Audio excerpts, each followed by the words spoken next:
All right, we're going to do a quick training on frequently asked questions that you'll typically get from a customer service perspective on there. Number one thing that we see a lot is questions on insurance. Like a new person comes in, they always want to know like who's paying for this, and a lot of people are used to an insurance company being involved. Chiropractic is always kind of in that half in, half out, depending on the network, the provider, and all that kind of stuff. So the simple question of a patient say, well, what's my insurance going to get? You know what? Let me get a copy of your card. We'll check in between now and next visit, and we'll make sure to let you know exactly what they're going to be handling on that.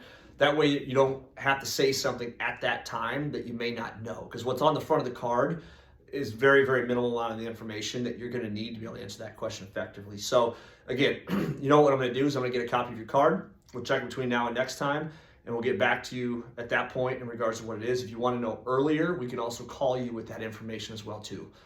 So it's just a simple way to handle that question on there. Question number two on there is techniques. Sometimes, not often, but sometimes people ask, well, what type of technique does the doctor use? This and that. Are they hands-on? Do they use instruments? Things along those lines. And honestly, the best way to answer it in our practice, the different providers all use different techniques, and we try to find what fits you as a patient best with it. If they ask a very specific question, you can ask us as well too and say, you know what, they asked about Gonstead. Does anybody practice Gonstead here? We can kind of answer that question. We can call the patient ourselves, which a lot of times is almost the easier way to handle it. That way we can answer more specific questions. Again, not a real common question. HSA stuff. Does HSA cover chiropractic visits? In most cases it does, but we will check specifically with each provider. That's the way to answer it. In most cases it does. We will check specifically with your group to find out if they do.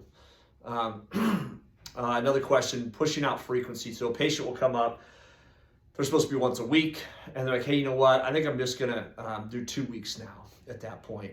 The easy response to that is, did the doctor tell you to go 2 weeks with that? Or is that what they told you to do? Or something along those lines where it's like, did they just decide that? Or did we as providers say, you know, we're gonna push you out there at that point?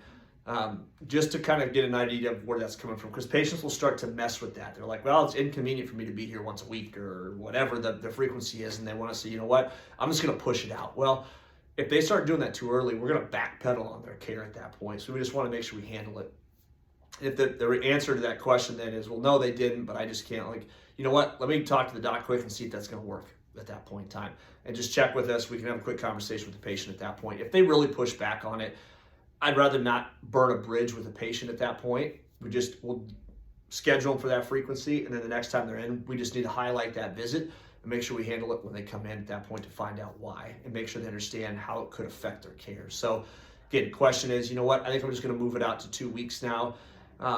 Is that something the doctor asked you to do? Because I don't have it in your file here. They're going to answer yes or no at that point in time, and it's pretty easy to go with it from there. The next one, a lot of times people will ask this, hey, I'll just call and reschedule, or I'll just call and when I get a little bit more time where I can check my schedule. At that point, this is sometimes uncomfortable, but you know what? Here's what we're going to do. Let me put you down for what you typically do. We're going to put you down for a week out, 2 weeks out, whatever, at this day and this time. If it doesn't work, call me and we'll get it rescheduled at that point in time. Versus like, okay, just give me a call. Well, when you give them, they say that, now you have to put them on the recall system. Now you got to track it. Now you hope they call back, and then you have to bug them. Then it turns into a lot more of an issue versus when we put them down, it forces them to have to take some level of action with it at that point. If they push back and say, you know what, I'm just going to call, that's fine. Don't push beyond that. I always say give it one push. If they push back, let it be at that point. But our job is to keep them on track. Our job is also to minimize the amount of phone calls you take and emails you get and text messages you get, and just keep them on the schedule at that point. So the simple question is, hey, I'm just gonna, is it okay if I just call to get rescheduled? You know what, let's do this, let's get you scheduled. If it doesn't work, call us back at that point and we'll figure it out. So that's an important one to understand there.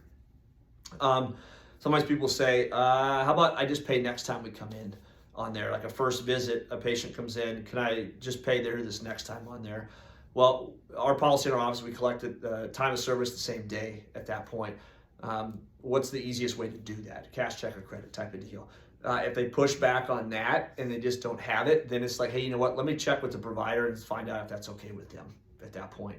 It's one of those deals. A lot of times there's red flags there to begin with. If a person's not willing to pay at the time of service because of whatever reason, you're probably going to run into issues with them, and the odds are very, very high that we don't ever get paid from those people at that point. The minute they walk out the door, they don't come back, they're not answering the phone again at that point in time. So it's important we stay current on their account. Some people will say, well, can I just pay my co-payment of $20 today or $30 or whatever at that point? You know, what we're going to do today, unless we have their benefits. If we know their benefits and where it's at, that's fine. But if it's something where we don't at that point, you know what? We're going to collect our typical cash fee at that point. We'll find out your insurance stuff and we'll make sure we credit back your account or use it as a credit moving forward at that point. So we'll get it figured out at that juncture. But we just don't do a lot of insurance stuff, and just following with a co-payment and then having to go back and recollect it after the fact creates way more work than, you know what, we're just going to get our cash fee today, handle our cash fee at this point in time, and then next time you're in, we'll make sure we get everything all squared up at that point based upon what your benefits say on there. A patient says, comes up and says, can I just cancel my plan? If they're on a visit plan or whatever at that point in time, simple conversation at that point is there anything that we need to know in terms of what's going on? Did something happen? Did something change? Whatever at that point. Find out what's going on with them there. It may be a confusion piece of, hey, you know what?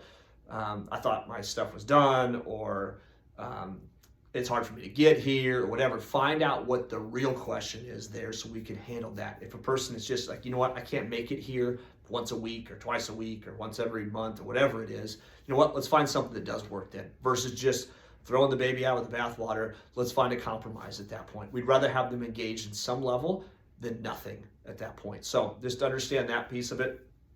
It's helping patients solve those problems that they don't think there's a solution for on there. And the last thing I'll cover is just if there's a situation where a patient maybe doesn't use all their visits, or the insurance comes back different or whatever, and they're owed money or whatever might be the case on there, or somebody wants a refund on something they did with a plan or whatever, we do credits in the office. You know what? It's a credit on your account. You can use it whenever. It's actually in our policies and all that kind of stuff, so they know that. We'll just use it for a subsequent visit or for a massage or for whatever at that point versus issuing refunds back. If they really, really, really want a refund, we'll figure it out. Larger refunds, we write checks for. A single visit refund, at that point in time, we can refund it through the system. But those larger visits, we pay the credit card fees on the back end of it. It's just easier to write a check at that point and clear that account up at that juncture of it. So there'll obviously be more questions that you'll run into, but those are kind of the key core ones that are on there. If you don't know an answer to a question, the simple solution, and no one ever gets frustrated by it, you know what, I want to make sure we get you the right answer to this, so let me get back to you on that. I'm going to get back to you by, give them a time. And then it's just a matter of making sure we follow up and actually hold part into the deal on that. So frequently asked questions.